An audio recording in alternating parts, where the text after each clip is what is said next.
Pravljica o mravljici Gricki ter marljivosti. Bzz, bzz, bzz. Poglejte no, to pridno mravljico. O njej boste sedaj slišali prav lepo in poučno pravljico.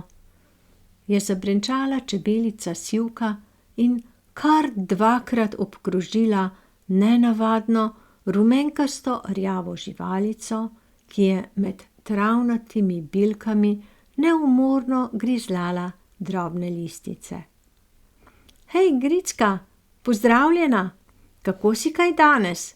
Jo je prijazno nagovorila. O, živjo, Sivka, tebi je lahko takole zviška govoriti, ko ti leži ves svet pod nogami in me lahko tako svobodno opazuješ z nebeških višav, se je pošalila Gricka. Ali si kaj videla medveda kosmatinca laziti kje tot naokoli? Stalno nam uničuje skrbno urejena mravljišča, je jezno potarnala.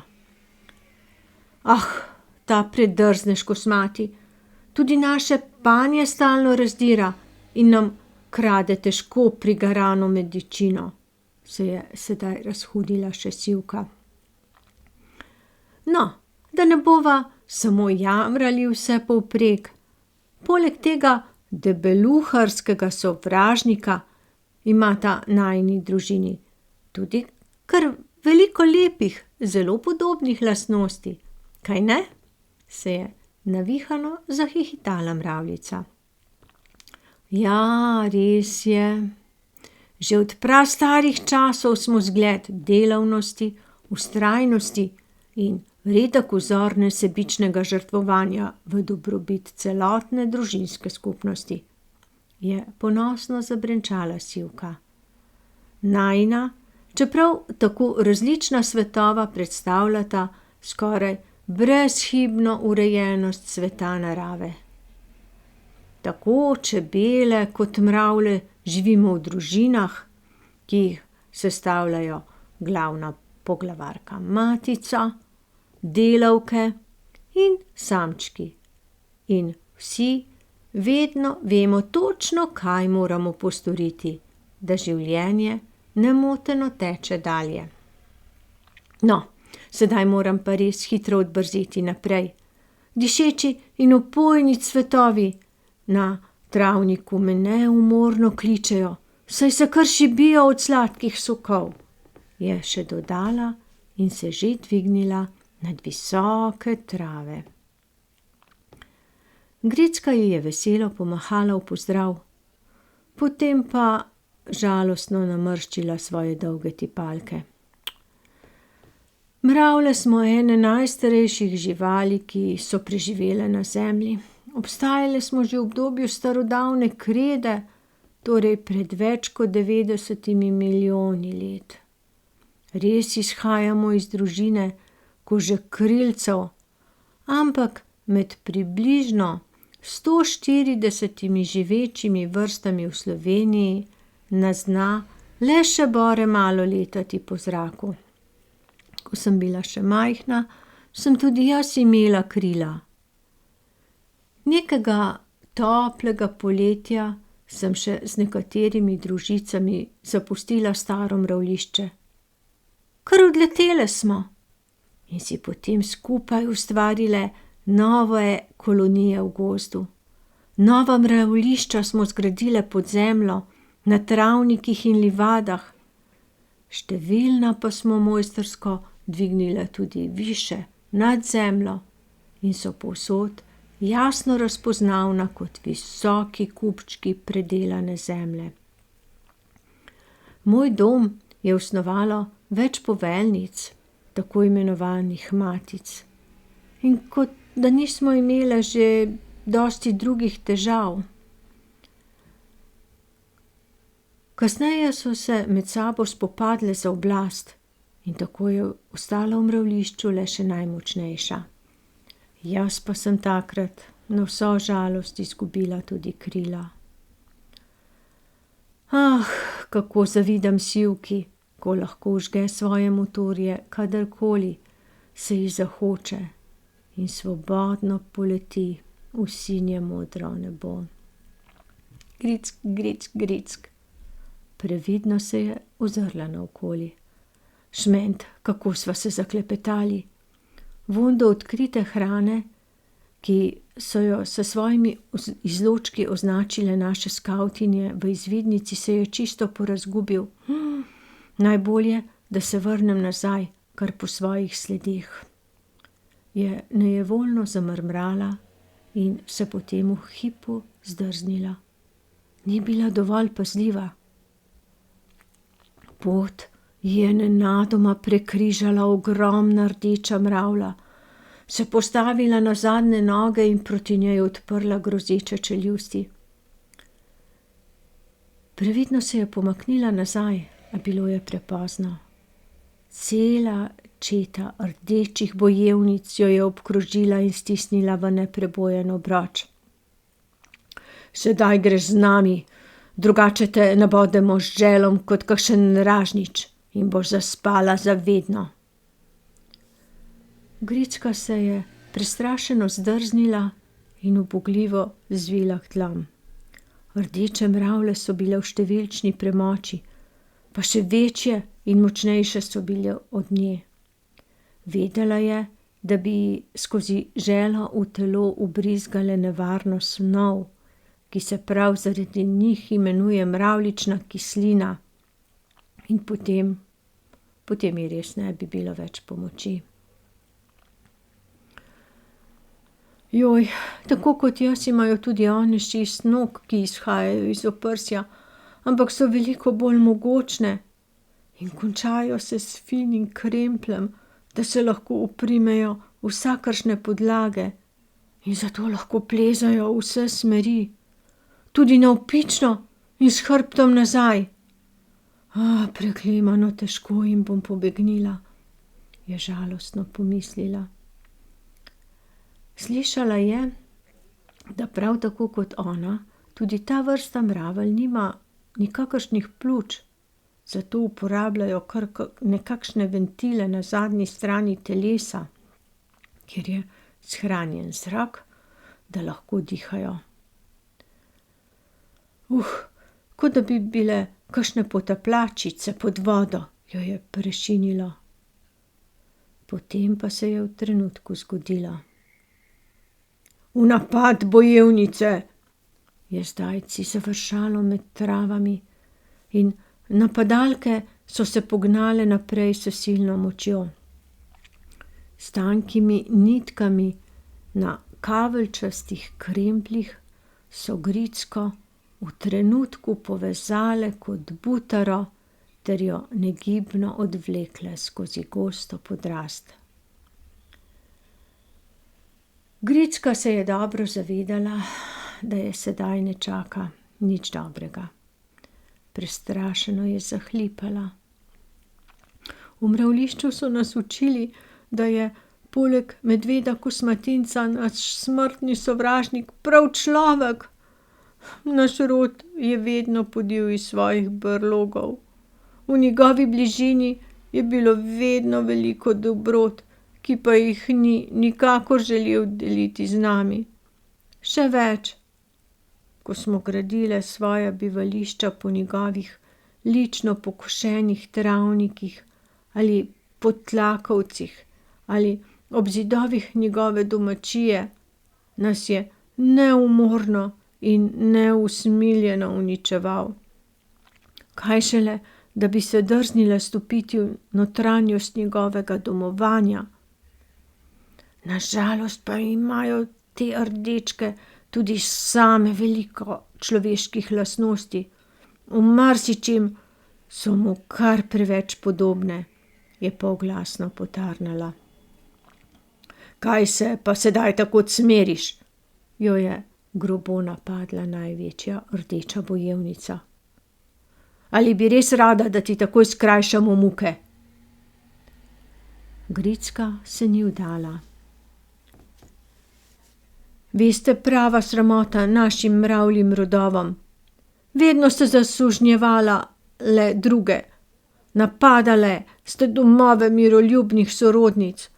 da bi ukradle njihov zarod, ki je moral potem pod prisilo skrbeti za vašo matico ter njene potomce. Celo svojih lastnih delavk nimate.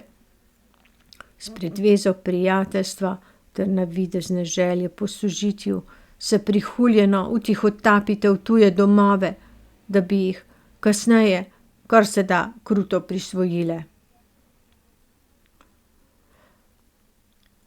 Haha, le kdor se sedaj oglaša. Ve, rumenke, ki grozljivega človeka same prav neverjetno posnemate, celo pri mesoreji, se je rdeča vojakina gromko zakrohotala.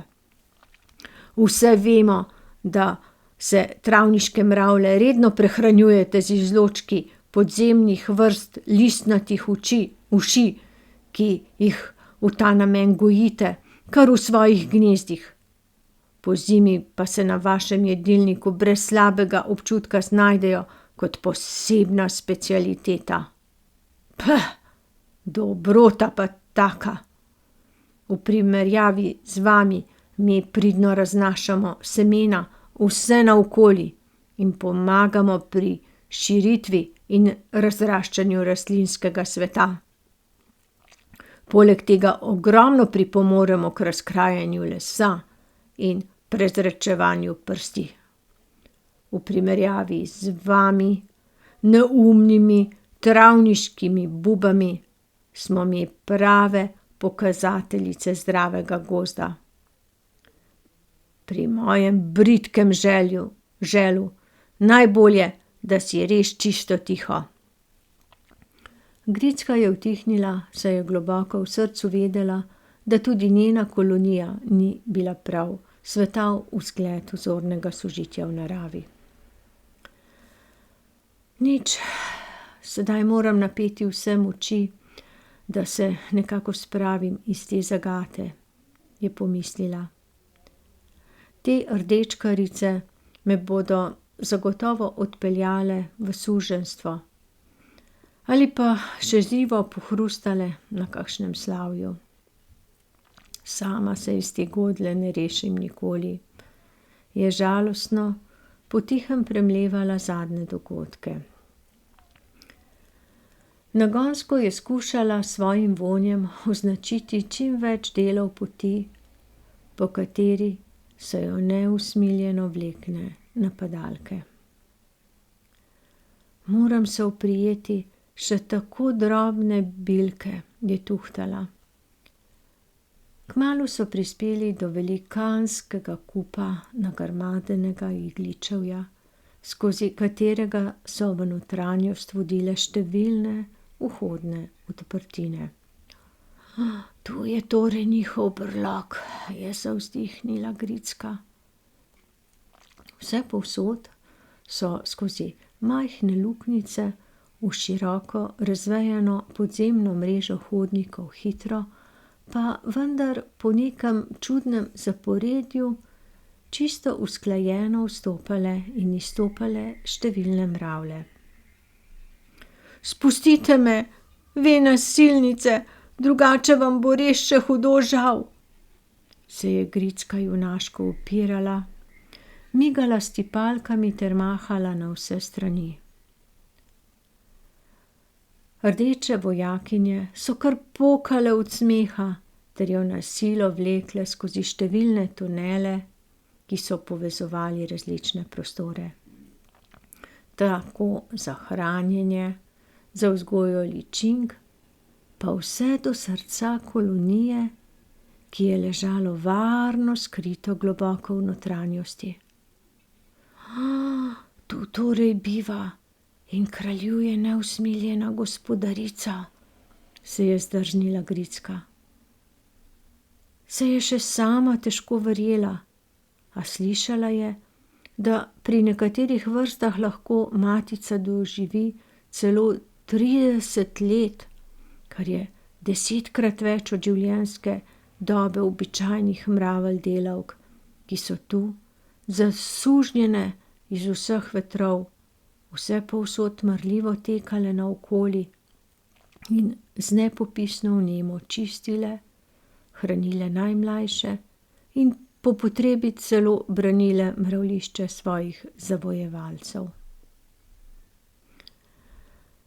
Res ne razumem, kako le, da se ne postavijo zase in družno uprejo tem rdečkam, je skoraj polglasno zamrmrala. Tedaj pa se je izza nje čisto počasi dvignila velika grozeča senca. Slišim, da si nabritega jezika, am vendar junakinja po srcu, ki se še zdaleč ne boji strahu, je nenadoma zadonelo z nizkim glasom. Gricko bi skoraj zadela kap. Prestrašeno je najprej odskočila, potem pa se ponižno priklonila ter zajecljala. Gospa kraljica, Glasek se ji je tresel, da so vse njene besede izpuhtele kot prve dežne kaplje na presušeni zemlji. In stavka niti dokončati ni mogla. Mlada si še, kmalu se bodo izvalili novi rodovi, zato boš najprej lepo poskrbela zame, kasneje pa boš dobila nalogo gradnje in vzdrževanja mravljišča. Starejše delavke sedaj iščejo hrano in branijo kolonijo. Izpostavljene so največjemu tveganju, ampak njihova morebitna izguba predstavlja še najmanjšo škodo za našo skupnost. Se je kruto nasmehnila. Tvoja svetla, rumena barva bo vnesla kar nekaj vedrine v moje sobane. Znebiti se bomo morali edino tvojega smradu in te ukopati v naših dišavah. A dobro si zapomni, najmanjša nepokornost se tu takoj plača z življenjem. Zato si hitro izbij iz glave svoje ideje o svobodi. Je grozeče zarohnela ter jo v trenutku poškropila smrdečo in lepljivo slino, ki ji je kot ogromen vodni vrelec bruhnila izza nazobčanih čeljusti. Ko se je uboga Gricka predramila, je bila zunaj že trda noč. Stražarke so budno pazile na vsak njen gib. Prični z delom, drugače ne dobiš niti grižljaja hrane, je zagrozila starejša delavka. Tu ni jela brez dela. Hitro se sprijazni s svojo usodo, tako kot smo se morale tudi mi, da smo preživele in da morda dočakamo jutrišnji dan. In brez besedi. Jo je brez najmanjše trohice usmiljenja prav surovo nahrulila. Uboga Gricka se je hitro lotila čiščenja. Vse dele mravljišča je morala po temeljitem pometanju premazati še s tankim slojem mravljične kisline, katere rezek vonj je pri priči odvrnil vse mogoče vsiljivce. V temnem kotu skladišča s hrano pa se je s tipalkami nenadoma zadela v nenavadno ploščato telo. Kaj pa je to? Ta čuden tuj vonj. Oddaleč res spominja na izločke rdečih mravelj, ampak prepričana sem, da zagotovo izdaja nepovabljenega gosta. Je polglasno zašepetala in se sunkovito dvignila ter postavila obran. Joj, prosim, usmiljenja, ne izdaj me, rumena mravljica, je iz teme proseče zajokala podolgovata senca in se vsa prestrašena še bolj stisnila k steni. Jaz sem samo mali, nevarni hrošček plošček. Kako pa je tebi uspelo preživeti tako blizu krvoločne kraljice? Se je Grička s tipalko začudeno popraskala po glavi. Rdečke so napadle naš dom. V neenakem boju sem izgubil starše in se rešil zgolj zato, ker sem se hitro povaljal v njihovih izločkih. V temi me niso prepoznale in so me imele za svojega. Nisem mogel neopazno pobegniti, pa sem se z njimi odpravil kar do mravljišča.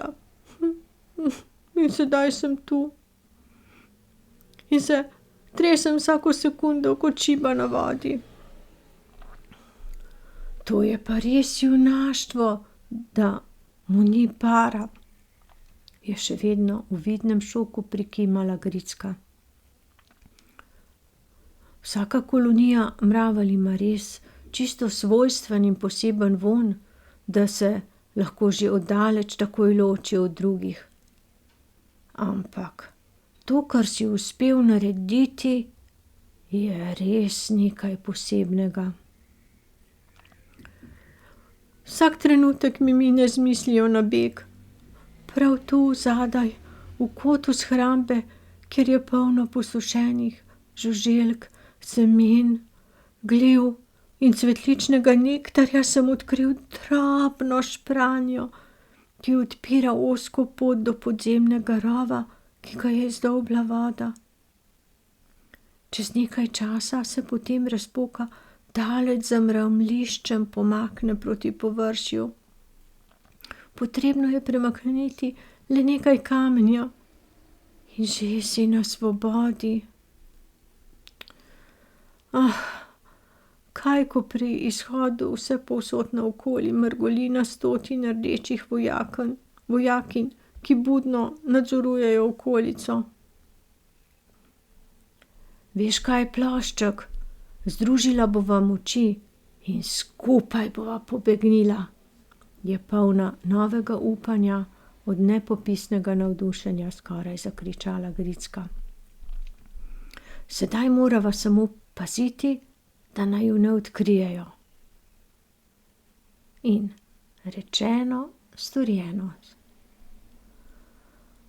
Odslej je vestno in kar se je dalo neopazno brisala hroščkove sledi ter mu skrivoma dobavljala tudi ostanke izločkov rdečih mravelj, da ga lastni vonj ne bi izdal sovražnicam. Čisto vsak prosti trenutek sta izkoristila za druženje in strumno kovala načrte za pobeg. Veš, Grička, tukajšnja kraljica ima res nore ideje, je ob neki priliki hitel pripovedovati plošček. Trdi, da bo njena vrsta nekoč zavladala svetu. Pravi, da če bi vse živali tega sveta, seveda brez neumnega človeka, ki bo tako ali tako kmalu uničil samega sebe, položili na 5 velikih kubov, bi mravlje že danes predstavljale več kot eno celo grmado. Za prevlado bi se morale zgolj združiti z nevarnimi črnimi mravljami, ki za napade uporabljajo res odlične ter velike čeljusti in se od vseh rodov najbolje branijo s pikanjem in grizanjem. Pravi, da so velike tudi do debeline 2 prstov, tako da bi z njihovo pomočjo rdečke lahko zasedle in si zlahka prilastile še več ozemlja. To nas bo vse pokopalo, je žalostno pripomnila Grička. Vojna nikoli ne prenese nič dobrega.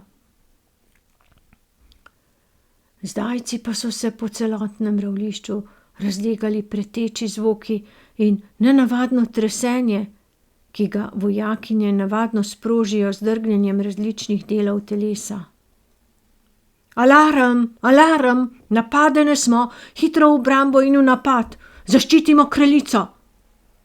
So se vse povsod vršila povelja in ukazi.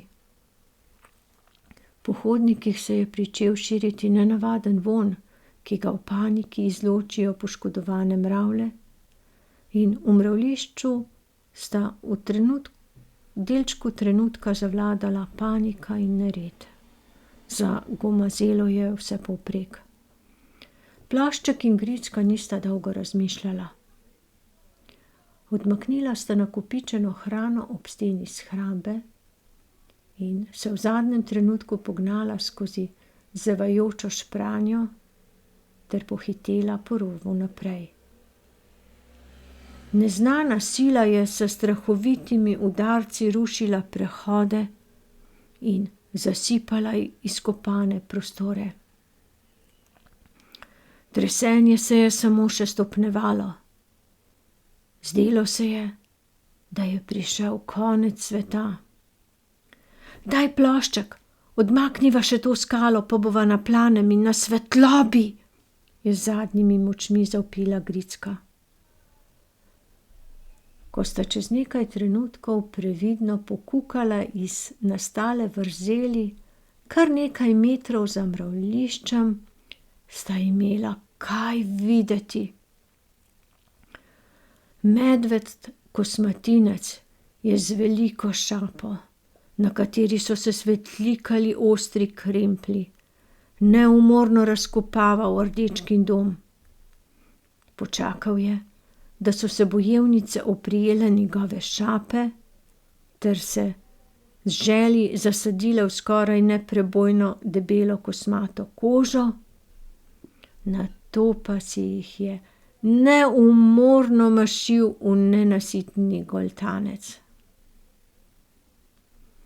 Vse bojevnice so se pogumno pomaknile proti mravljišču in tako nehote pustile našima junakoma prosto pot. Junaško so se branile, a proti tako ogromni pošasti, kot je bil kosmatinec, niso imele prav nikakršne možnosti. Rdečke nama niso naklonile prav nič lepega, a vseeno mi je hudo zanje, je potarnala Gricka. Tudi plošček ji je tiho prikimal, čeprav je vedel, da jim bo težko odpustil toliko povzročene žalosti in hudega, ki so ga prizadejale njegovi družini. No, tudi kosmatinec se je končno dodobra posladkal z njemu najljubšo specialiteto ter se nenazadnje tudi naveličal pekočih in srbečih ubodov. Mogočno je zarjovel v pozdrav ter naposled počasi odstopical v temno goščavo. Kar seješ, to tudi žanješ, je preudarno zaključil plošček, ko se je poslavljal od svoje drage prijateljice in v daljavi opazoval razkopano mravljišče.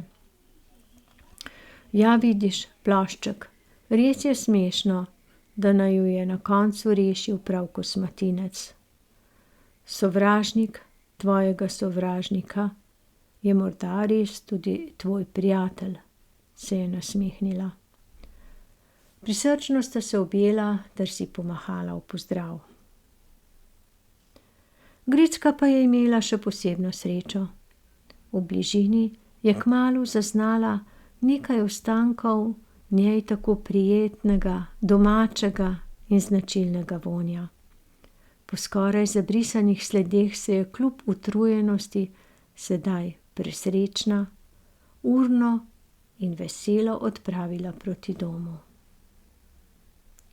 In naše pripovedi je konec.